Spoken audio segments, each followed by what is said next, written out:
Dentro de toda esta circunstancia, el quehacer de la prensa es muy importante. Finalmente es la prensa la que documenta, finalmente es la prensa la que de alguna manera es testigo de lo que ocurre en las calles. Y en este orden de ideas, la prensa en Venezuela, la prensa internacional y nacional, ha pedido respetar el trabajo del periodista, ha pedido respetar de alguna manera ese quehacer tanto de reporteros como camarógrafos en las calles. Veamos este video.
Y es que el atropello a la prensa pareciera no tener fin.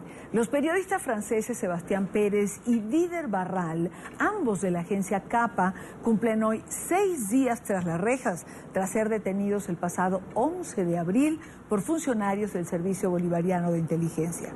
El Sindicato Nacional de Trabajadores de la Prensa denunció que los reporteros habían llegado a Caracas el 31 de marzo para cubrir las manifestaciones antigubernamentales y tenían previsto regresar a su país el día en que fueron interceptados en el Aeropuerto Internacional Simón Bolívar. Nicole Colter amplía esta información.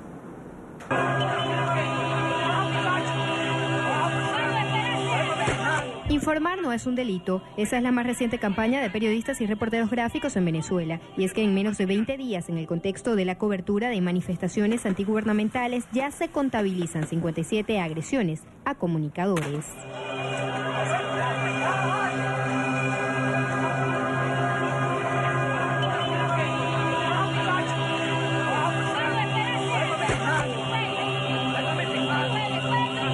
En las últimas 2 semanas tenemos 57 agresiones contra periodistas. Ya habíamos empezado el año con un número muy elevado de agresiones. Nosotros pensamos que este año lamentablemente vamos a tener más periodistas agredidos. Probablemente venga más censura. 3 periodistas permanecen detenidos, 2 son extranjeros privados de libertad desde el pasado 11 de abril. Sebastián Pérez, un ciudadano de nacionalidad uruguaya residente en Francia, y Didier Barral, de nacionalidad francesa, ambos comunicadores de la agencia CAPA, hoy bajo las manos del Servicio Bolivariano de Inteligencia en el Aeropuerto Internacional de Maiquetía. Hemos documentado 5 casos de detenciones.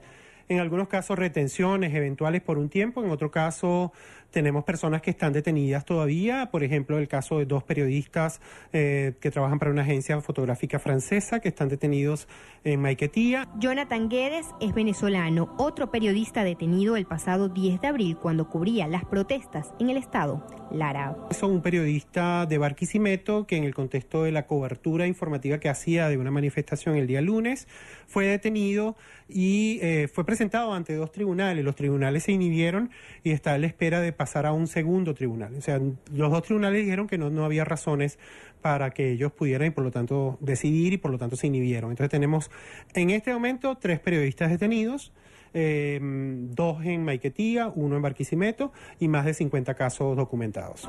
Argumentos para las detenciones no existen, señalan organizaciones como Espacio Público y el Colegio Nacional de Periodistas. No hay argumentos, no conocemos argumentos. En algunos casos les han quitado los equipos, en otros casos dicen que no estaban autorizados. En Venezuela la ley de extranjería no exige visa para los periodistas hacer cobertura en el país. Lo que se tramita es un permiso ante el Ministerio de Información y Comunicación, pero que muchas veces estos periodistas inician el trámite y no obtienen respuesta. básicamente no. El artículo 19 de la Convención Interamericana de Derechos Humanos dice que bajo ninguna conceptualización se puede penalizar la búsqueda y transmisión de información de un periodista. Es absolutamente ilegal. Estas detenciones y agresiones por funcionarios del Estado y por parte de grupos parapoliciales son calificadas como una política de represión y hostigamiento a la libertad de expresión. Una política represiva y de hostigamiento a la libertad de expresión, tanto de los periodistas que trabajan en Venezuela y quieren hacer periodismo independiente, y en el último tiempo especialmente para los periodistas de la prensa internacional, sean agencias de información, sean canales de televisión internacional o sean también periodistas o enviados especiales. Es decir, hay un hostigamiento y el patrón es recurrente, especialmente a camarógrafos, fotógrafos, es decir, periodistas de televisión que son fácilmente identificables. Allí hay un mayor número de casos. No es el único ataque a la libertad de expresión. Páginas de información por Internet constantemente bloqueadas. Tanto el Colegio Nacional de Periodistas como la organización no gubernamental Espacio Público no descartan que el contexto para los periodistas se agrave este 19 de abril, fecha donde la oposición ha llamado a manifestar en las calles. Piden a los comunicadores no dejar de informar, pero resguardar su integridad. Desde Caracas, Venezuela, para NTN 24, Nicole Colster.